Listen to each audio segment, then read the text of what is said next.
राघव, आप मुझे जल्दी लेने आइएगा। शीतल, ये क्या हो गया है तुम्हें?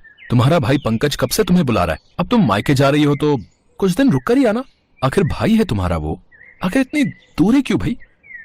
तुम्हें तो बस अपनी आजादी प्यारी है, किसी की फीलिंग्स की तुम्हें कोई कदर नहीं। एक बार कह दिया ना, 2-3 दिन में ही वापस बुला लेना।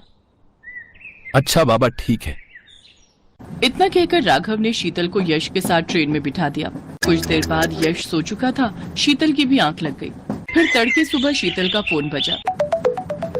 शीतल, कुछ देर बाद ट्रेन स्टेशन पर पहुंच जाएगी। मैं पंकज को फोन कर देता हूँ, वो तुम्हें और यश को लेने स्टेशन आ जाएगा। नहीं नहीं, उसकी कोई जरूरत नहीं है, मैं ऑटो लेकर खुद चली जाऊंगी। ये कहकर शीतल फोन काट देती है। अब उसके मन में कई सवाल जवाब तहलका मचा रहे थे। उसे मायके के वो पुराने दिन याद आ रहे थे। पंकज बेटा, जा, शीतल बेटी स्टेशन पर पहुंचती ही होगी, जाकर ले आओ उसे। बच्चे और सामान के साथ आने में उसे परेशानी होगी। माँ, वो पहली बार थोड़ी ना आ रही है, और वो पूरे शहर से परिचित है। वो तो हमारे सागरपुर की डॉन थी, वो अपने आप आ जाएगी। देख, मेरे जीते जी तू मना मत कर। मेरे मरने के बाद जैसा रिश्ता निभाना है निभाते रहना। ये बातें सोचकर शीतल के चेहरे पर हल्की मुस्कुराहट आ गई, लेकिन अगले ही पल वो उदास हो गई। दरअसल शीतल की माँ की मौत को 1 साल बीत चुका था।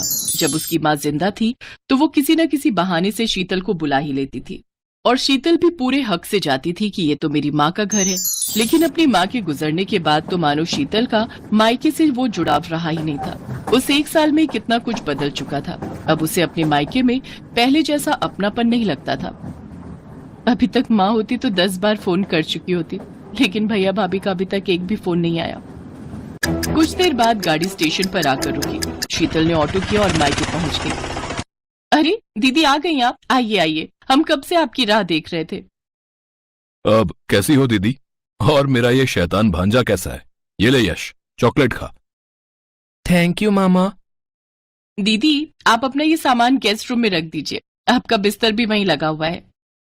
नहीं भाभी, मैं माँ के कमरे में ही सो जाऊंगी।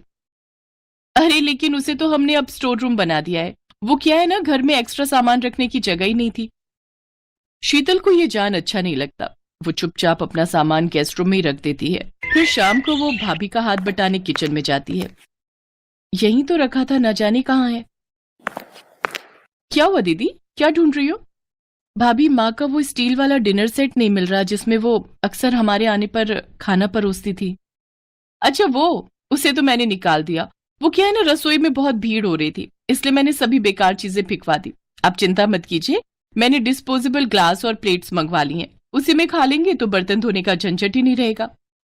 माँ थी तो वो हमेशा स्टील के बर्तन में ही खाना परोसती थी, लेकिन आज। दीदी,